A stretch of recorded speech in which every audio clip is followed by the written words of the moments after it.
Good morning, everybody. Welcome to our webinar, Keeping Up with the Jones, the Experiences of Academic Libraries, Merging Service Points and Transitioning to the InfoCommons Model. My name is Ava Giuliano. I'm here with my co-presenter, Lori Driver. Before we officially get started, I'm going to do just a little intro for people new to Adobe Connect. Right now we have everyone's microphones disabled, so we shouldn't hear any other background noise, but do let us know in the chat box if you're getting any feedback. Also, you have a couple of ways that you can communicate to us while we're presenting, and we definitely mean for this to be interactive, which we'll go into in the introduction. There is a chat box over at the bottom. There is also a little icon of a man raising his hand. When you click on the little button, it gives you a couple of different things that you can click on. So you can raise your hand if you have a question. You can tell us to speak louder or softer or speed up, etc. So that's just the quick little introduction, basically the where's the bathroom of the webinar. And we're going to go ahead and get started. Also, basically what we'll be doing is we'll be monitoring chat while we're presenting. Please feel free to type in your answers at any point or raise your hand if you have a problem. Before we officially get started, I'm just going to do a sound check. If there is anybody who can't hear us talking, go ahead and let us know in the chat box and we'll see if we can do some troubleshooting. Let me just communicate that again.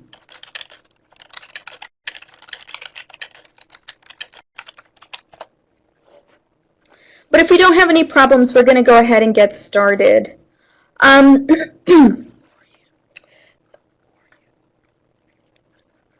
So for the theme in this entire webinar, Keeping Up with the Joneses, it's something that came about when we convened a discussion. So the entire time you'll see kind of these retro pictures kind of building off of this theme of what are our neighbors doing? What are our academic partners doing? So let's go ahead and get started. Before we officially get started, I wanted to do kind of a buyer beware so you know what you're getting into. This webinar is based on a discussion that Lori and I hosted during the ALA annual last year. Last summer. And basically what we're doing is we're sharing the conversation that we had in that ALA presentation. So it's not meant to be a best practices as we're not using data to back it up. This is a work in progress. This is something that we are continuing to research. We'll definitely be putting out more surveys to kind of complete that quantitative and, of course, that qualitative piece for that kind of information commons model, that merging of service points. So just a little caveat to make sure that we're all on the same page. Yes. So the objectives and the outcomes for this particular webinar that we have.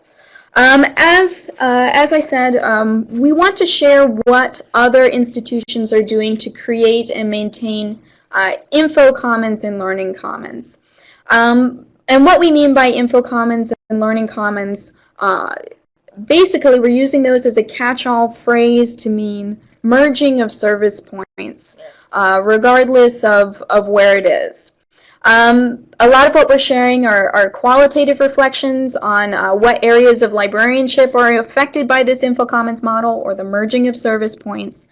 What are the outcomes of doing this merging of service points? Where are people feeling this effect, the effects of this info commons model or merging of service points? As I said, we don't have hard numbers to base this on. Not yet. We are in the process of researching, but we will continue to fill in that part as we go along.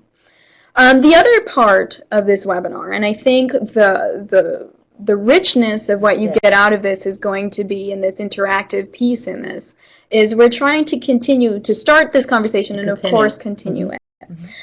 So throughout this webinar, there will be portions where we will ask you the same questions that we have asked the participants in our first discussion group and ask you to share your answers in the chat box so we can kind of see what you are also working with, and we can learn from each other, and then we can kind of compare the conversations that we're having now with the conversations that we had over ALA. Yes. So now that we have the kind of background, the why we're here and what we hope to accomplish, we're going to go ahead and get started. I'm going to hand this part of the presentation over to my co-presenter, Lori Driver, and we'll go ahead and get started. We'll get started.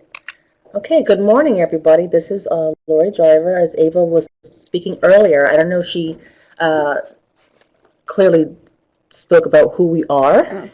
She's Ava Uliano, and she's an international relations librarian here at Green Library. And I'm Lori Driver. I'm the documents librarian here at Green Library. And basically want to give you an overview of the institution we are a part of. As you see, we belong to Florida International University, which is a large urban public research university. It's centered in southwest Miami-Dade County, which is southwest of Florida. FIU Libraries has two campuses. The Modesto Medici campus is the larger of the two, and we have almost 41,000 students here. The goal of the president is to increase the student body to 60,000 in the next 3 to 5 years. And our neighbor campus, Biscayne Bay, has 7,000. A little about 7,300 students there, and it's located off the beautiful waters of Biscayne Bay. We also have a new medical, law, and engineering libraries. They're not as established as we are here in the main library, but they are growing, and it's growing. Right now, neither campus has an InfoCommons. We have been striving towards that model for some time now, having discussions and that and so forth. Each campus does have currently different service models in place. At the Modesto Medici, the main campus, we have a one service point model, whereas Biscayne Bay has they have a consultation model. Like a consultation model, yeah. So that's the differences that we have here. And so we're just, having this conversation, continuing conversation, because we want to see what our peers are doing, what the setups they have, how are you starting InfoCommons, if you have one, how are you maintaining them, how are they morphing, what's the next iteration that you're doing. So we just want to have this conversation this morning with those of you who are joining us to just get thoughts.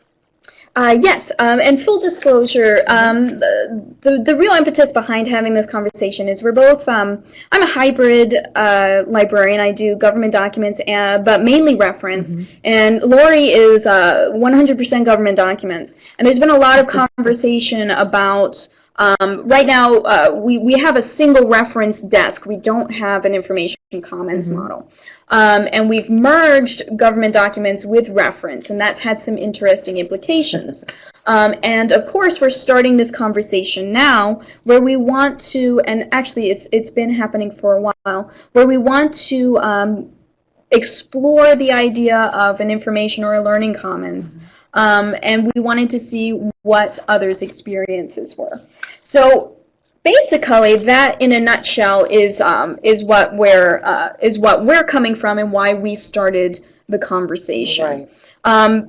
We're a very large university, which makes it that's an important factor in the types of reference models that we're looking at to be able to maintain our service. We're growing. We have a mission of growth, and I don't think that we are alone in that.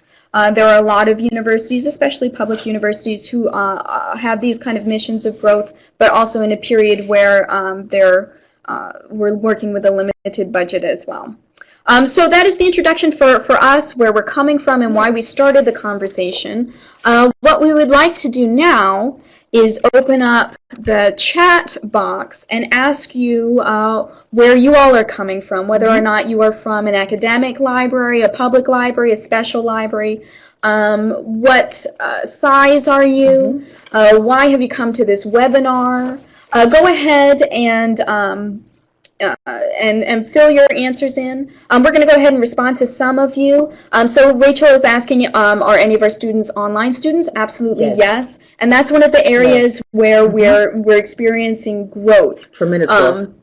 Is the growth of online students. We also have international partners. So we have a partner in China who is very big, and they access us remotely. So there's kind of that as well. Oh, that's wonderful. Okay, so we've got some medium size. Oh, everybody's coming in. We've got some medium size academic libraries. We've got some smaller, 65,000. That's huge. Oh, we have people in the midst of building an information commons. Academic with increased enrollment, of course. Some mid-size. Wonderful. So we have people in different stages. Wonderful. Okay. Oh, wow. People in the middle of designing their learning commons.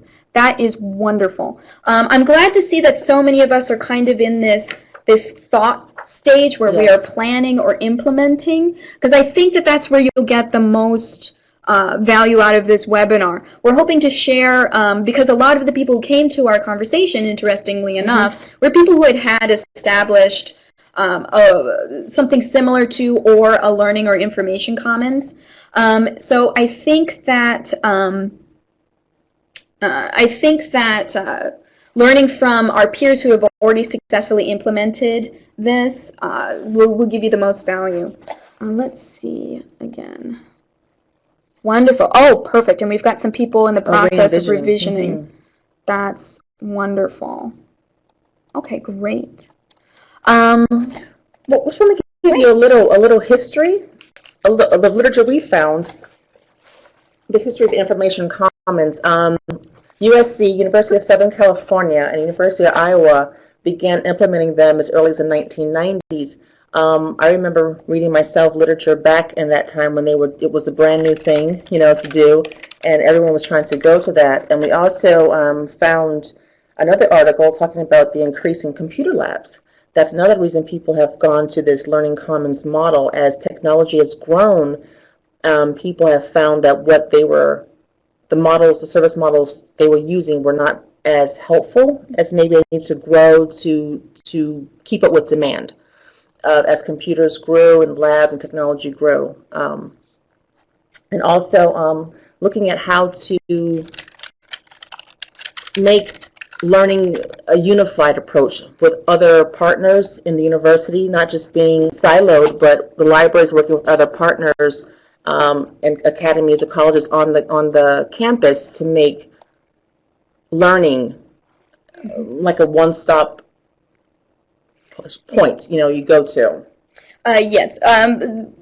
This and this bibliography, of course, there was a recent conversation on the information literacy distribution list where people were talking about the very first article to mention the information commons, etc. This has had basically the entire point of our bibliography. It's not something new. Ever since we've started putting computers in libraries, people have noticed that merging that with service points. Hold on one second. I think we're getting feedback. Let me turn off my. Is that better? Okay. I'm sorry. I just saw that we have an echo problem. So we've turned off our speakers. Hopefully that will help if anybody is hearing an echo.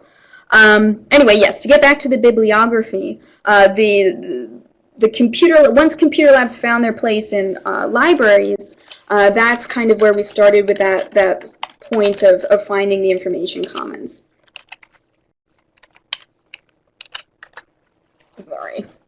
We're sharing a mouse and a microphone, so we kind of have to wait for the other person to stop chatting. Apologies, everybody. But yes, anyway, this information commons model is really a hot topic right now, and it's something that people are looking at. We've had people who've had information commons for the past 10 years or so now. And there are people who are in the midst of going into their second or even sometimes third iteration of of information commons models. So, going into our discussion, what we found after leading this discussion and after hearing people's stories for implementing that information commons, were that there were three basic areas that were impacted in creating an info commons. There was an administrative piece that was integral into making it and was also affected by that information commons. There's a physical aspect. The physical aspect is something that is a key component, and we found some surprising stories that people shared about how the information commons impacted their physical collections as well, that we'll share as well. And then there's sort of what I kind of grouped together as an ideological piece. Once there were a number of institutions that went to that information commons model and found that there were implications for what was the role of a librarian. It started a conversation for, in this environment of an information commons, truly what is a reference librarian. And there were some service issues that kind of came up as well. So what we're going to do from here on out is we're going to take each of these pieces, we're going to focus on it, and we'll share what we found in our conversations. But we'll kind of start off each piece with by sharing with you all the questions that we've asked our previous group to kind of see what kind of answers you have as well. So we're going to start with administrative. These were the different questions that we asked of our participants. What type of research did your library perform before setting the current model, service model in use? I know we have a lot of people who are in the middle of making that service model decision. So if you want to share what types of research you are doing, what are the theoretical reasons for your choices as well as the practical reasons. We're going to go ahead and open up the chat box again. Go ahead and start sharing your answers. Articles, okay. Oh, wonderful. So we already have people sharing different articles. Oh, wonderful. Oh, wonderful. Student surveys, that's something that also came up. User surveys, student surveys, what are students using the library for, and how can we help? It looks like we have a couple of people of chatting at once. Yes. Well, that's wonderful. So, I mean, there are many. Oh, wireless devices, excellent, yes. Literature reviews. Direct from administration. Oh, wonderful, okay. The direction from the administration, yes. Okay. That is something that we definitely heard a lot, yeah. Oh, heard that Moving to a new library building, that's wonderful, a great chance to start something new. That also came up a lot in our conversation. Oh, wonderful. All of these different things, surveys, desk statistics, peer review, lit review, traffic patterns. Oh, even better. Wonderful. Wonderful, yes. User experience. Wonderful. Yes, so a lot of different things. We're going to continue to monitor the chat, but we're going to go on and start sharing kind of the broad areas of what we found, how people were saying that these info commons impacted that kind of administrative piece. So regarding the decision making for that, for implementing the information commons model and maintaining it, we had a variety of responses. We have people who describe the top down, it was mentioned earlier, the direction from the administration wants to go towards this info commons model. There were also people who described a bottom up, where they didn't have the support of the administration in making these in creating these information commons models or merged service points, and then later got buyback from the administration to do this. One thing that came up a lot, regardless of the decision making, whether it was top up or bottom I'm sorry, top down or bottom up, Mm-hmm. or a combination of the two in some cases, was the idea of training. Training was a very big thing. With that kind of decision-making process includes what types of people are we going to have staffing, what types of academic partnerships. Mm-hmm. And there were a lot of things that people expressed not anticipating. For example, there were many people who started the Information Commons by by creating a merged service point that was basically reference in IT. We had a couple of institutions who described that as kind of like a bad marriage, where there were differences in understanding of what service was or what types of people would be at the service desks. For example, one of our universities wanted reference librarians to be on that desk, not paraprofessionals or students. But their IT partners were staffing the desk with students. And that created a very big difference in service from the IT point of view versus the reference point of view. And there was frustration on behalf of the students. So that training and the academic partnerships was a piece that was very, very big. One of the things that more successful participants had shared with us was the idea of a memo of understanding, an MOU, where in finding and inviting these academic partnerships to their information commons, this agreement, this memo of understanding was integral to that success. So that kind of solved these problems of making sure whether or not we wanted to have professionals at the desk, that would be taken into consideration from all academic partnerships, so that IT would offer a full-time student as to complement the reference librarian at the desk. There's also another piece in that MOU in creating those successful academic partnerships. For example, one of the things that came up over and over again is a natural fit for these information commons. I'm sorry, I keep saying information because I can't decide if I want to say info commons or information commons. So apologies, I am aware I keep mispronouncing that. But in these info commons, a natural fit is for reference librarians to work with the writing center.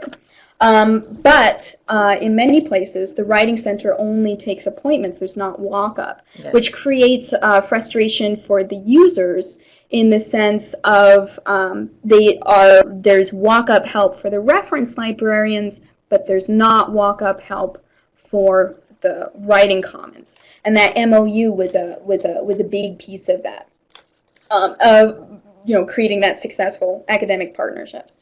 And then another thing was inviting these different academic partners into the info commons. There is an issue of budget and staffing.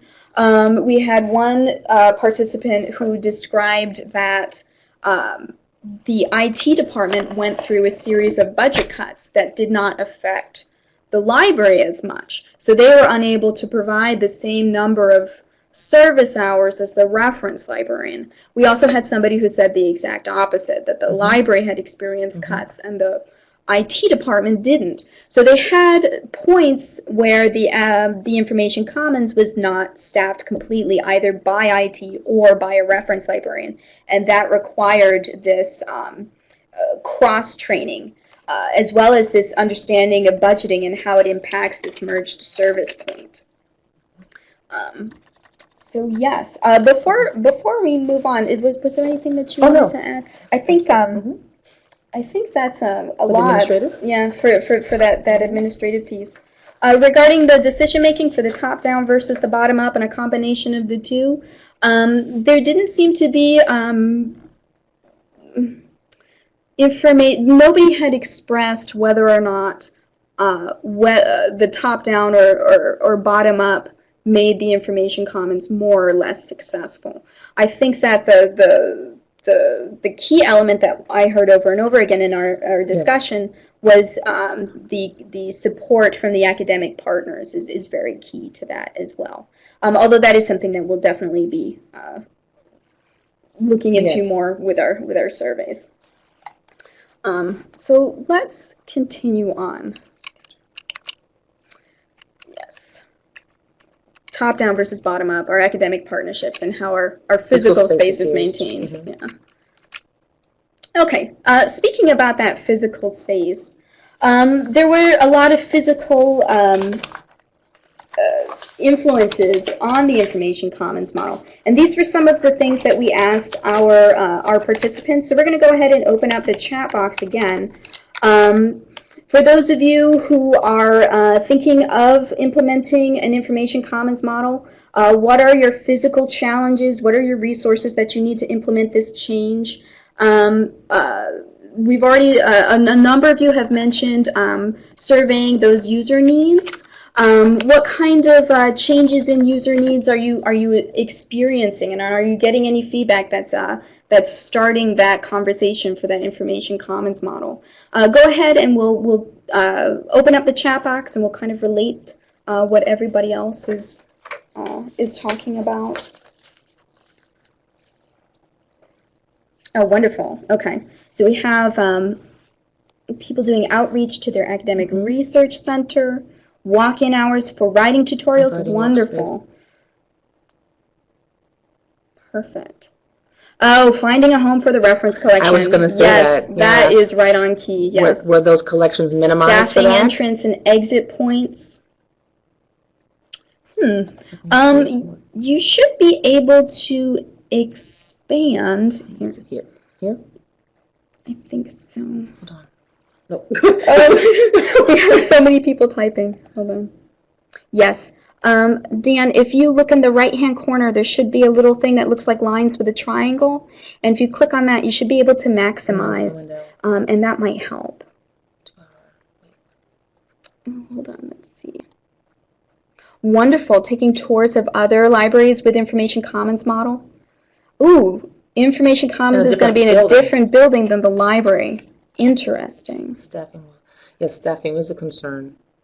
If you have multiple libraries on your campus, a question I have is, are you implementing Information Commons at each library? Or are you selecting where there's heaviest traffic? I know many universities have a main library, they have a business library, they might have a medical library. Are you all working together to create them as a whole, or are you just doing them, in the main library? Wonderful. We have people bringing service points together. Wonderful. We have a couple of different things, it sounds like. And what types of partnerships are you working with? Is it with IT? Is it with reference and access services or circulation? Is it what types of partnerships?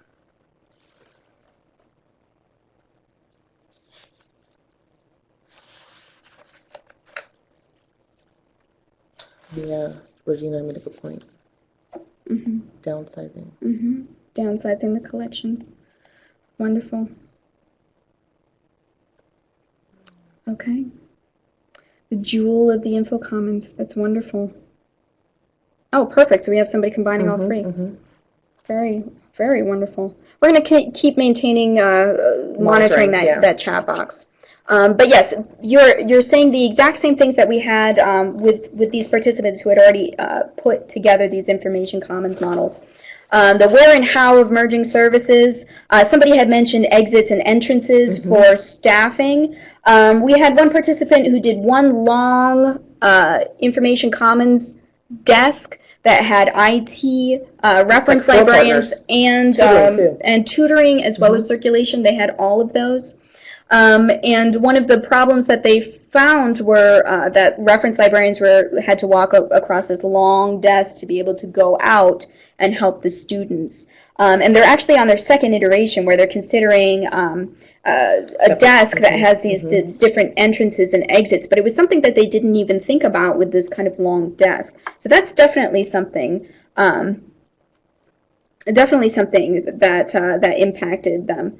We also heard people talking about implications to the collection. This, across the board, was something that people had mentioned. The fact that once you got an information commons model, there seemed to be a choice between having that merged service point and having a reference collection. For a number of our attendees who already had an IC, they ended up paring down, it tended to go through two iterations. They would pare it down to a very small collection, and then eventually they would get rid of it in the second iteration or so. So what that means is people are putting their reference collection back into their general collection, or they're downsizing some of their special formats. There were a number of people who continued to maintain service points at different areas for different formats. For example, we had somebody who was talking about merged service points, not necessarily from an information commons point of view, but in merging special formats into one area. So periodicals, microforms, government documents all became one area with one service point. Now, while that's not quite information commons, there's still the same, the synergy between the different services. That was also very interesting. And then finally, the space proved to be a very big factor in how the services were delivered.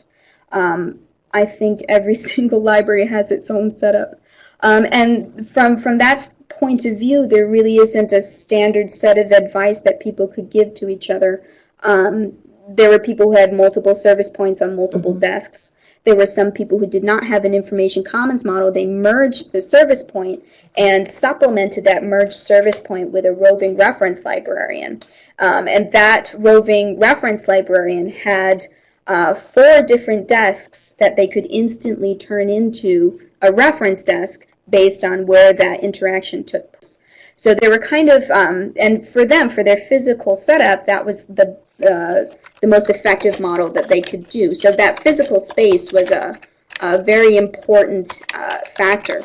Another thing that came up over and over again are people who are due for library renovations, and that kind of fits in perfectly with, oh, we're also thinking about this information commons model, or starting a conversation for how services are going to be delivered in this new environment. Wonderful, yes. Yes, trying to figure out how to meet moment of need reference with liaison research services. Yes, absolutely. I have a question. As those of you that have ICs already implemented, how do you assess how well they're doing? Are you taking assessment from students? Is it something you're looking at numbers? If you have a CERC desk combined with the ref and IT, how is it that what are you assessing to see if you go to another iteration? Do you change what you have? How do you assess how it's working? I think we have a couple of people typing. Yeah. We do have, after this, a second set of physical questions, so we'll come back to that kind of physical discussion. Unfortunately, it's something that's a very, very big factor.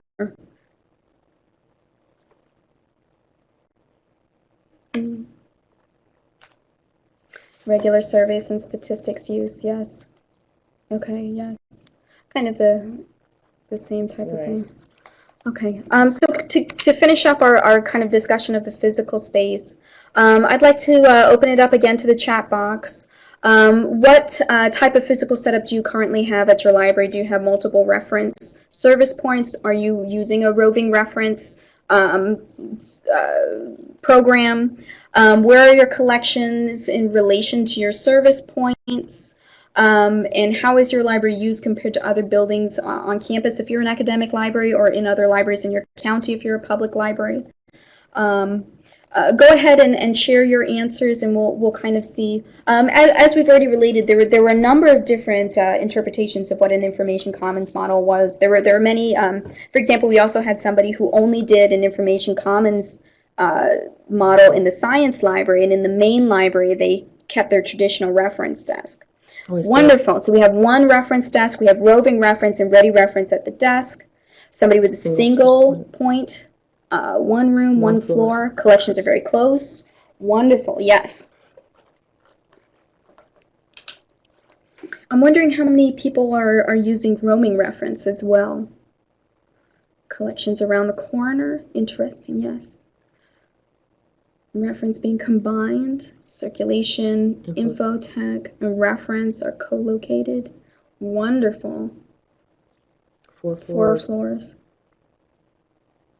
So all these different kind of space iterations that'll have implications on the ultimate service model that you come to.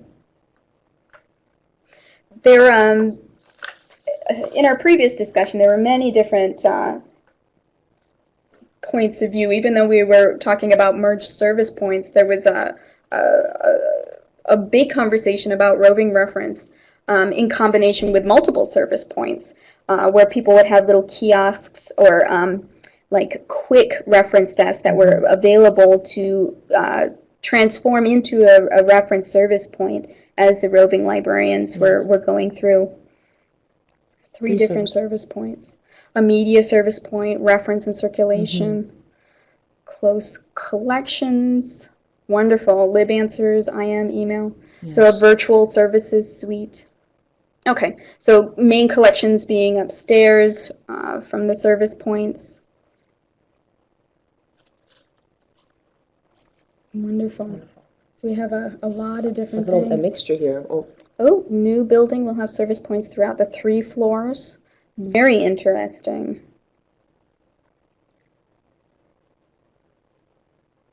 So it looks like we have a couple of different considerations. Oh, a cafe. Yep. Is that an issue at your library, Regina, with having food in the library? I know there are some with the thoughts that you shouldn't have food, and some have thoughts that we now should integrate that in, you know. That's a question as well. Yeah. So do we. We have a Starbucks downstairs, which has driven up our usage. Starbucks. Gate counts are increasing. Yep. So wonderful. Okay, we're going to continue to monitor that, but we're going to go into this the third and final piece, kind of what I've the umbrella term is being ideological. For those of us who have already merged service points, how has your service changed? For those of you anticipating a merged service point model, how are you looking at the statistics in a way that is suggesting that you need a different change in service? Let's go back to the chat. Let's see. We've got a lot of people talking about food. I think food is an issue at most libraries, here as well. Oh, messy food making the difference, yes.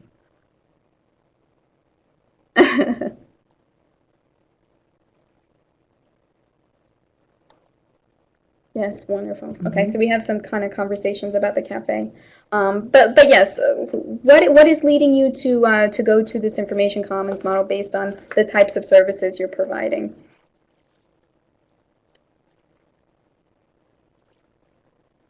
I can tell you from an FIU standpoint, we're considering it because our reference numbers are going down, as I think is a common experience, but the types of questions we're getting when it comes to reference are a lot tougher. They're more time intensive, and they're at a higher level, which is why we're considering that kind of merged service point. Best meet the needs of the people who walk in the door. Increase the services offered. Wonderful. Doing outreach and also having a virtual service desk. Excellent. Oh, okay, so we have a question. With the Commons focused on students, will the role of student workers change? This is a fabulous question. For our participants, there were a number of them that still continued to have students man the desk, particularly for the role of IT, and also for reference, actually. Yes, if there are multiple service points. Or in that information commons model, there were some people who did not have a reference librarian, but rather had a student who was trained to refer the questions. They would ask a certain level of question, and then they would refer to the reference librarians. Only handle circulation, not reference. Yes. For people who merged that circulation and reference point, I think the implication towards the student workers was less than if circulation wasn't part of that reference. Okay, one location for services, resources located around the building. Have not used, okay, so have not used students for Yes. reference, but do you think you might? Right. There were a number of split opinions on that. I think some people, for librarians who had gone to that consultation model, there was a lot more acceptance of using students to provide that referral piece.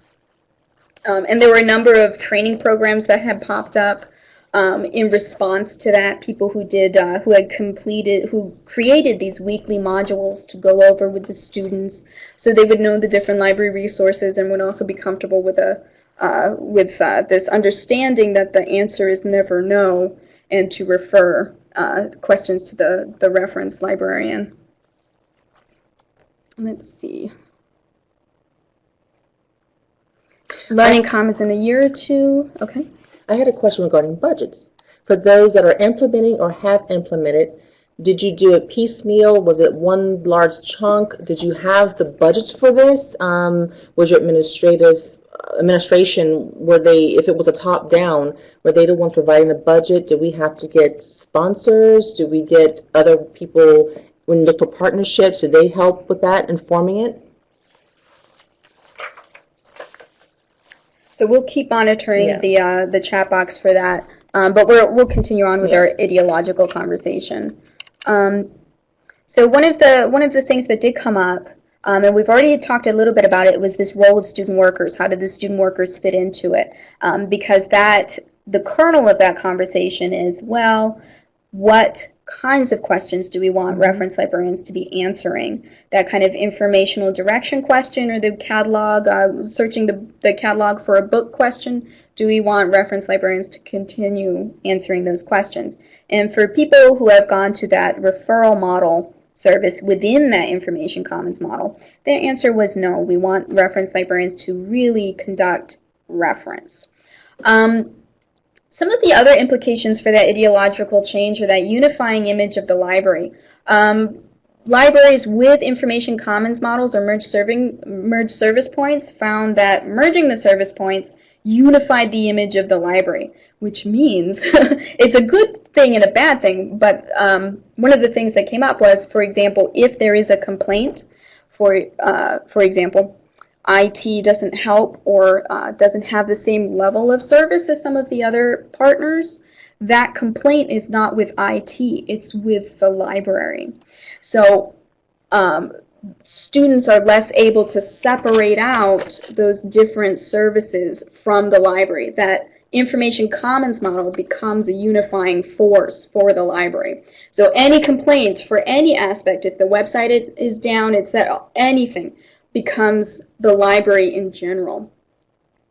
The other piece is the conducting reference interviews. There were some libraries that went to an information commons model and then also did the consultation model, either with student workers that would refer to the reference librarians, or where roving reference would do that kind of consultations, or they would have a consultation room for those deeper reference questions. There were some libraries that expressed their librarians, their reference librarians, not feeling up to snuff or not getting as much practice with the less intensive questions because they were no longer being asked those questions. So for like quick reference or that kind of 10-minute versus a 30-minute consultation, reference librarians were feeling not as strong in their skills. And that was very interesting. We had somebody else who refuted that by saying we avoid that kind of disuse by doing that virtual reference suite. So when the reference librarians provided that virtual reference suite of services, so they're doing chat, email, etc., that kind of combated that disuse or not feeling comfortable with these shallower level questions. And then, of course, the overarching thing is how librarians are used, whether or not we want them to do that reference interview question or those searching the books for a catalog. And the one main point, I think we mostly have academic libraries, but for most of our participants in our previous discussion, they were mostly academic libraries as well. So yes, let me go back to the chat really quickly. Okay, it looks like we have people looking at these different tiered referrals, services, etc. Wonderful.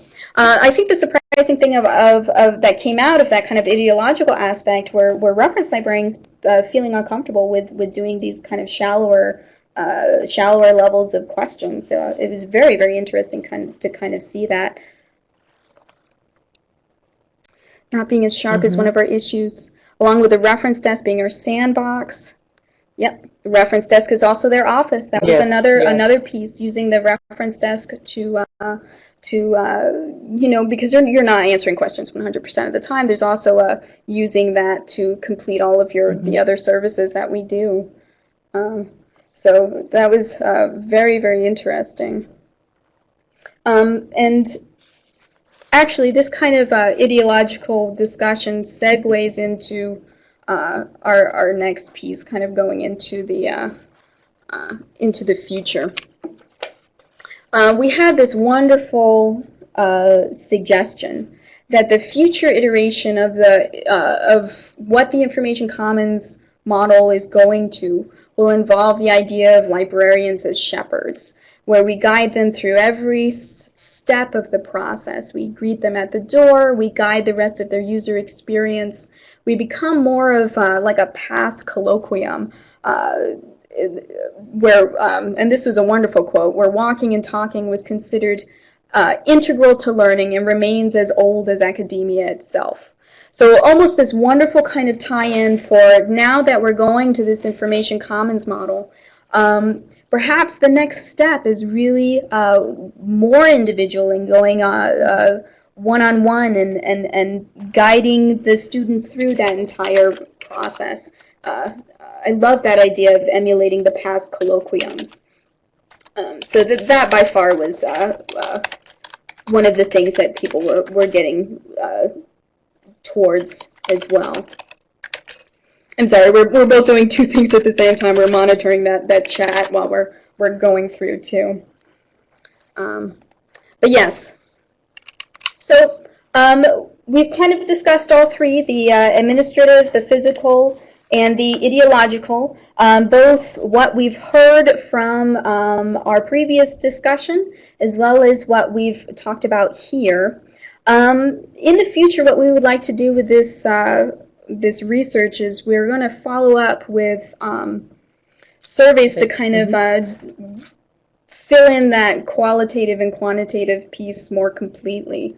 There are a number of things that came up, especially as Lori said, that kind of assessment piece, as well as the budget and funding and finding those different academic partnerships. So we're nearing the end of our time.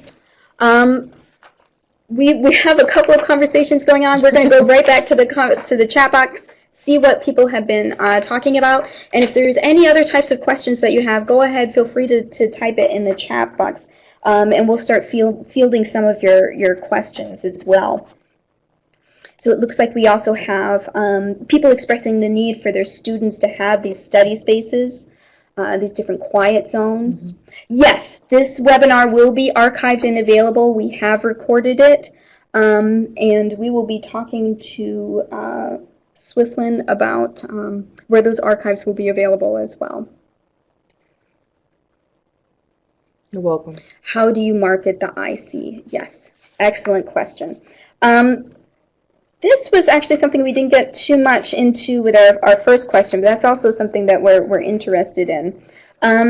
For some libraries, they found that once that kind of IC was in place, people were aware of the changes, the physical changes happening, and they kind of took to it very quickly without necessarily needing to transition the students from the one desk to an Information Commons model. Unfortunately, we just don't have a lot of information about that, but that is something that we'll be following up on. So excellent question, and we will include that in our future surveys. Designated quiet and collaborative areas, absolutely quiet floors and group study rooms, requesting more quiet space. Yes, and we actually have the same problem happening at FIU. We have, of course, more people in those collaborative areas, but more students wanting that designated quiet space, definitely. What types of training involved in starting an IC? Another excellent question. It really depends, from what we've heard, it depends on what type of referral service you're going to have at the desk. And that also feeds into that MOU, that Memo of Understanding. So, yes, deciding what hours, who's going to staff the desk, whether it's going to be students or professionals. Regarding the people who used the IC with that student referral system, that tiered reference system, there was an intense amount of training for those student workers. A lot of the philosophy centered on every hour they would have a different reference librarian on call who would be there with that student and be able to quickly respond. And the overall philosophy was the answer is never no. That never do you say to a patron no, rather get the reference librarian. So there is some kind of training aspects in that, including creating a module, kind of a weekly training module that they would go over with the students. Some other training was cross-training, so across the depending on the partnerships. Yes, the academic partnerships, absolutely. So like reference librarians being clued in to be able to suggest referral to the writing center, but also the writing center being clued in to be able to refer the students back to the reference librarian. So they take a look at the papers, they say, look, I think you need some more sources, go back to your reference librarian, and they're all conveniently in that same space. So there's definitely a lot of cross-training involved between the academic partnerships. Were there any other questions? We have about 9 minutes left.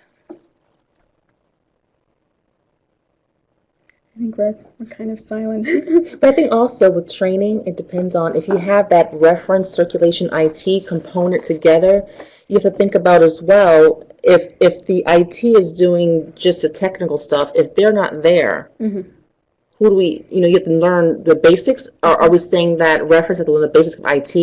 Or are we just going to say that's not available today, which wouldn't be helpful to the patron?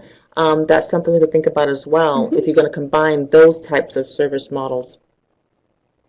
Feedback on job descriptions changing.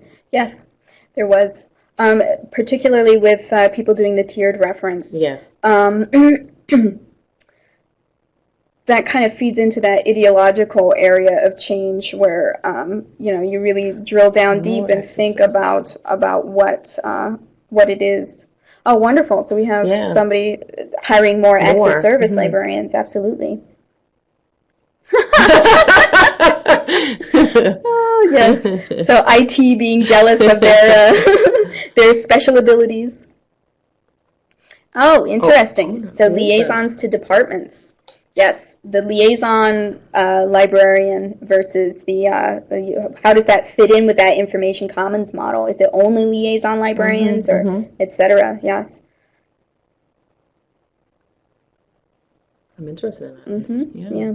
We're what we've been looking at is definitely unfortunately we only have a small group of librarians. I think all reference librarians and the one government documents librarian that we have, we're all liaisons, so it's not so much of an issue for us.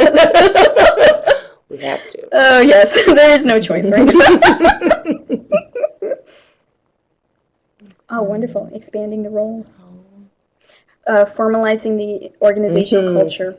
That is something else that feeds into that MOU, that Memo of Understanding, is a big thing. When that information commons models solidifies the image, there's also, you're absolutely correct, creating that organizational culture that feeds into that. So, if we're telling our reference students the answer is never no, then that kind of service model, that service philosophy needs to be extended to your other academic partners as well. Program objectives that people have we have too many people typing. Established for their information learning, the learning commons. That is interesting. From the people who are in our first group for discussion, sometimes it depended on the type of library. For example, we had somebody that had a main library and then a science library. Mm-hmm. And the point of the science library having the Learning Commons was to help with those, like the collaborative projects. So the lab reports and things like that. That kind of information commons was driven by the needs of those students in that particular area. From our conversation, it seems like that kind of program objectives very much across the board. But a lot of people said that kind of same thing, that one-stop shopping, you can start your paper and finish it there. So you have all of that kind of bundled into one area. But then there were other people who talked more about like a collaborative space. So for example, we had somebody who had expressed that they were going to start removing computers and adding more collaborative space, and their kind of objective for that Learning Commons was a little bit different. They wanted to promote that collaboration and kind of take that individual technology piece out of it. So that is something else that we'll be including and looking into more, as well as the formalizing the organizational culture. Working with campus. Yes, learning outcomes for students. Wonderful. We are winding down. I think we can take maybe one or two more questions.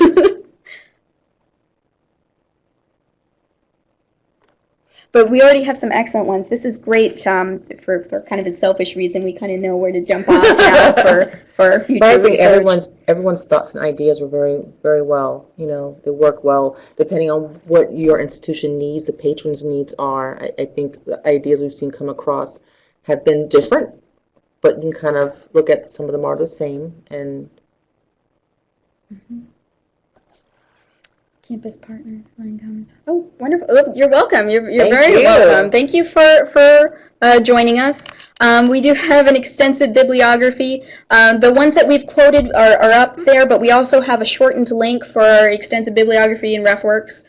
And then all of the kitschy little images were taken from the Getty and Ad Access at Duke University. yes, it was recorded. Yes, this webinar has been recorded. We'll be working with Swiftland to make sure that the link is sent out as well, so you can come back and refer to it later. In the meantime, thank you everyone for joining us, and we hope it was informative. I know Lori and I definitely benefited from hearing all the different questions that you have. It's definitely something that's going to feed our future research. So thank you so much, and we hope that you enjoyed it. Thank you.